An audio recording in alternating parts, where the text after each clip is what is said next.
Another episode of important questions for group C clerical exam. जी हाँ, जैसा कि हम सब जानते हैं कि हम इलाहाबाद हाई कोर्ट में जो प्रीवियस ईयर में इम्पोर्टेंट क्वेश्चंस आए थे, चाहे वो आरओ के एग्ज़ाम के हों, चाहे वो एआरओ के एग्ज़ाम के हों, चाहे वो किसी भी ऐसे एग्ज़ाम के हों जो इलाहाबाद हाई कोर्ट ने किया है, उनके इम्पोर्टेंट इंग्लिश के क्वेश्चंस हम डिस्कस कर रहे हैं। तो आज की वीडियो में हम उसी की कंटिन्यूएशन में पार्ट थर्ड, जी हाँ, इसका पार्ट थर्ड हम आज की वीडियो में आपसे डिस्कस करेंगे और इम्पॉर्टेंट क्वेश्चंस डिस्कस करेंगे, जिससे आप अच्छे से स्कोर कर पाएँ अपने इलाहाबाद हाई कोर्ट में जो ग्रुप सी का जुडिशियल जूनियर असिस्टेंट का जो पोस्ट है उसके लिए अच्छे से तैयारी कर पाएँ। तो चलिए शुरू करते हैं और डिस्कस करते हैं वो इम्पोर्टेंट क्वेश्चंस। और मेरी कोशिश रहेगी कि इन 10 क्वेश्चंस की वजह से आप 50, मतलब क्या है, मैं आपको इसी में एंटोनिम, सिनोनिम्स, आपको इसमें मीनिंग्स और उसके बाद स्पेलिंग, ये सब कवर अप करने की कोशिश करूँगा, जिससे आप सब कुछ एक मल्टीपर्पस अप्रोच कवर अप कर पाएँ और अच्छे से तैयारी कर पाएँ। तो चलिए शुरू करते हैं। अब सबसे पहले ये क्वेश्चन है, fill in the blank with the correct option. अब मेरी कोशिश रहेगी कि आप अच्छे से किसी भी क्वेश्चन को पढ़िए, क्योंकि जब आप अच्छे से क्वेश्चन पढ़ेंगे तो आपको समझ आएगा कि एग्जामिनर कहना क्या चाहता है। अब इसमें क्या है, करेक्ट ऑप्शन आपको फिल करना है और क्वेश्चन है कि the cold weather has really dash her health. अब इसमें क्या है, ऑप्शन इफेक्टेड है, अफेक्टेड है, अफेक्ट है और इफेक्ट्स है। अब मैं आपको एक ग्रामेटिकल रूल बता देता हूं और इसको आप जिंदगी भर याद रखिएगा कि जैसे हैज हो या फिर हैव हो, इन सब के साथ किसी भी कंडीशन में वर्ब की थर्ड फॉर्म आती है। जी हाँ, ये याद रखिएगा, हैज हो या फिर हैव हो तो वर्ब की थर्ड फॉर्म इसके साथ आएगी ही आएगी। जैसे आप ये समझिए कि पेट्रोल है तो उसमें आग लगेगी ही लगेगी, वैसे हैज के साथ या फिर हैव के साथ वर्ब की थर्ड फॉर्म आएगी। तो इस ऑप्शन के साथ अगर आप देखेंगे तो ऑप्शन सी और डी का कट जाएगा और आपके पास बचेगा ए और बी। अब इन दोनों ऑप्शन में से आपको चूज करना है। अब आप जब देखेंगे बी ऑप्शन, तो बी अफेक्टेड और इफेक्टेड, इसको या डिफरेंस याद करने का मैं एक तरीका बताता हूं सिंपल सा। अफेक्ट मतलब क्या है, किसी के रिजल्ट में, कि मतलब कोई एक्शन किया उसके आफ्टर, तो मतलब क्या है, कोल्ड वेदर हुआ उसकी वजह से उसकी हेल्थ बिगड़ गई, तो मतलब क्या है। अब आप ये इसको ऐसे याद रखिए, अफेक्ट का जो ए वाला होता है उसका ए आफ्टर, मतलब किसी का रिजल्ट में अफेक्टेड, तो उसका ये आंसर हो जाएगा ऑप्शन बी करेक्ट। मतलब the cold weather has really affected her health, मतलब क्या है कि कोल्ड वेदर से उसकी हेल्थ में काफी ज्यादा नुकसान या फिर गिरावट आई है, क्योंकि कोल्ड वेदर से अक्सर इम्यूनिटी कम हो जाती है, इस वजह से अफेक्टेड हो जाएगा। अब हम आगे बढ़ते हैं, समझते हैं नेक्स्ट क्वेश्चन।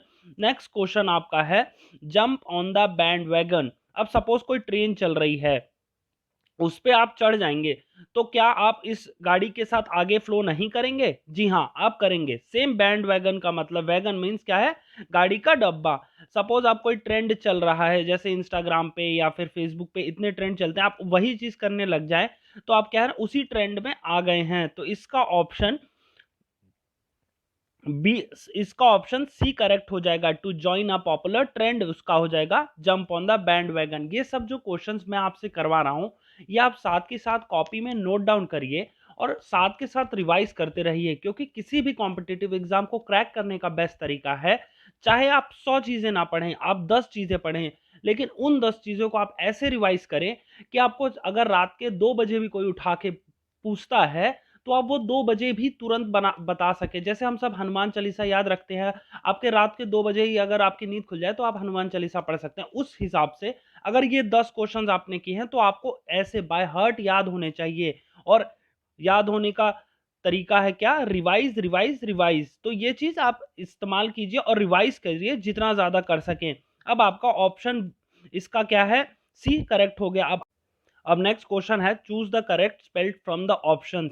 अब इन चारों में से आपको करेक्ट स्पेलिंग बतानी है और सबसे इंपॉर्टेंट अब आता है कि सैक्रिलीजियस का पहले मीनिंग समझ लीजिए। सैक्रिलीजियस का मतलब क्या होता है, ऐसा कोई चीज जो प्योर है उसकी उसको इम्प्योर करना, उसको कहते हैं सैक्रिलीजियस एक्ट। मतलब ऐसा एक्ट जिससे उस प्योर चीज का मतलब इम्प्योर हो, उसको कहेंगे सैक्रिलीजियस। अब मैं इसको सैक्रिलीजियस ना कह के सैक्रिलीजियस इसलिए कह रहा हूं क्योंकि किसी भी गवर्नमेंट एग्जाम में आपसे प्रोनाउंसिएशन उसकी नहीं पूछी जाती, आपसे पूछा जाता उसकी स्पेलिंग तो अगर आप ऐसे बोलिए जिससे आपको उसका स्पेलिंग याद हो सके। जब आप सैक्रिलीजियस बोलते हैं तो आपको खुद से लगेगा कि सा मतलब ऐसे तो ऐसे हो गया, और फिर CRI सैक्रिलीजियस, तो ये आपका स्पेलिंग जो है ऑप्शन बी करेक्ट हो जाएगा। अब आगे बढ़ते हैं, समझते हैं नेक्स्ट क्वेश्चन, जो कि है कि इन चारों ऑप्शंस में से, सेंटेंस में से आपको बताना है कि कौन सा गलत है या फिर कहाँ मिस्टेक है।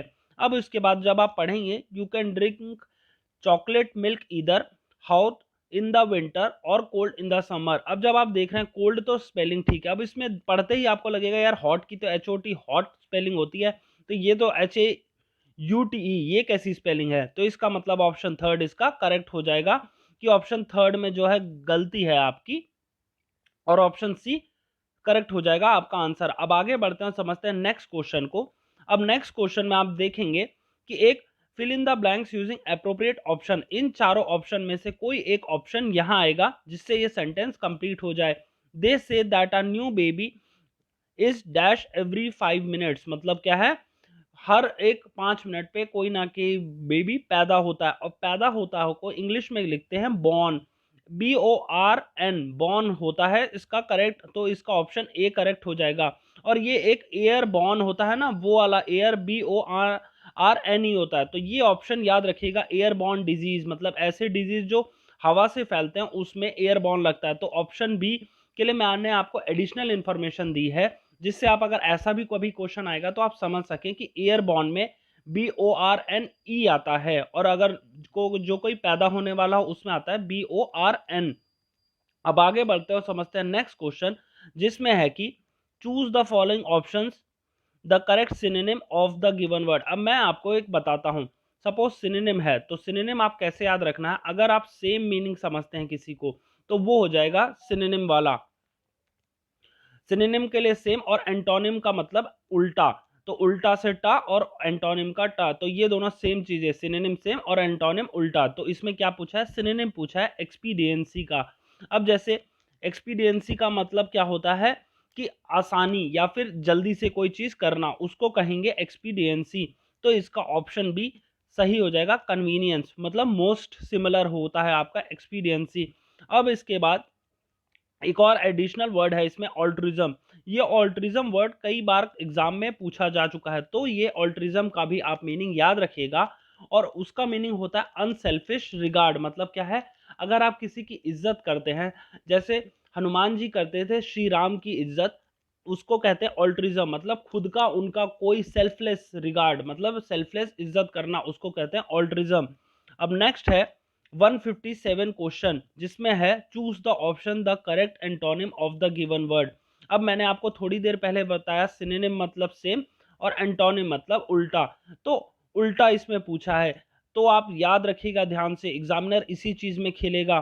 कई बार आप इतना आसान वर्ड दे देगा कि आपको लगेगा यार इसका तो ये मीनिंग है, लेकिन उसमें वो खेला होगा यहाँ पे कि उसने पूछा होगा एंटोनिम और आप फिलअप कराएंगे सिनोनिम। तो मैं बार बार इसीलिए आपसे रिपीट कराता हूं कि क्वेश्चन पढ़ना ध्यान से शुरू करिए, जितना क्वेश्चन ध्यान से पढ़ेंगे उतना आप अच्छे से पेपर अटेम्प्ट कर पाएंगे। अब इसमें नेक्स्ट वर्ड है डेम्योर। अब आप डेम्योर की पहले मीनिंग समझिए। डेम्योर एक होता है मॉडेस्ट या फिर हम्बल व्यक्ति को कहते हैं डेम्योर। तो उसके लिए अब इसमें देखिए, अगर आप ऐसे पढ़ते हम्बल, आप देखेंगे यार हम्बल तो सही होगा, लेकिन नहीं, इधर है खेल, इधर इसने पूछा एंटोनिम, तो डेम्योर हम्बल हो गया, तो इसका उल्टा होगा एरोगेंट घमंडी, उसको कहते हैं डेम्योर। तो ऑप्शन सी करेक्ट हो जाएगा। अब आगे बढ़ते हैं और समझते हैं नेक्स्ट क्वेश्चन, जो कि है कि fill in the blank with correct option। The salesman was dash travelling up and down the country. मतलब क्या है, एक सेल्समैन को आदत होती है कहीं भी जाने की या फिर ट्रैवल करने की, तो इसमें use to, the salesman was use to travelling up and down the country. Use to याद रखिएगा, अगर किसी भी चीज को इंसान को आदत हो, he was use to going outside, मतलब क्या है, वो उसको आदत थी बाहर जाने की, तो आउटसाइड यूज टू हो जाएगा, तो इसमें ऑप्शन ए जो है करेक्ट हो जाएगा। अब नेक्स्ट क्वेश्चन है आपका 159। अब 159 का क्वेश्चन आपका करेक्टली स्पेल्ड वर्ड चूज करना, मतलब क्या है, एक इसमें इन चारों वर्ड्स में से कोई ना कोई करेक्ट स्पेलिंग वाला वर्ड है, तो वो कौन सा होगा। अब सबसे पहले आप इस वर्ड का मीनिंग समझिए। मीनिंग क्या होता है, प्योरिटैनिकल का, प्यूरितानिकल, आप जो बोलने का तरीका वो डिफर कर सकता है, बट मैं ऐसे ही बोलता हूँ प्यूरिटानिकल, क्योंकि इससे मेरे को याद रहता है प्यूरी, PURI प्यूरी हो गया और टैनिकल TANIACL टैनिकल। तो प्यूरिटैनिकल आपकी करेक्ट स्पेलिंग होगी, जो कि है आपकी ऑप्शन ए। और इसकी मीनिंग होती है रिजिड मोरालिटी, ऐसी मोरालिटी जो फ्लेक्सिबल ना हो और एकदम तटस्थ हो, उसको कहते हैं प्यूरिटैनिकल। तो आप ऐसे बोल के याद भी कर सकते हैं, और आपका दो चीज मीनिंग और उसके बाद स्पेलिंग दोनों चीजें कवर हो गई। अब नेक्स्ट क्वेश्चन है आपका, जो कि हमारा लास्ट क्वेश्चन है इस वीडियो सीरीज का, जिसमें है कि choose the correct meaning of given word या फिर प्रोवर्ब और इडियम। अब इसमें है hit the nail on the head. अब जैसे हम सब जानते हैं एक कील होती है, अब कील के सपोज आप यहां मारें तो कोई फर्क पड़ेगा, या फिर यहां मारें कोई फर्क पड़ेगा, लेकिन अगर आप यहां करेंगे तो सीधे दीवार के अंदर चली जाएगी ये वाली कील।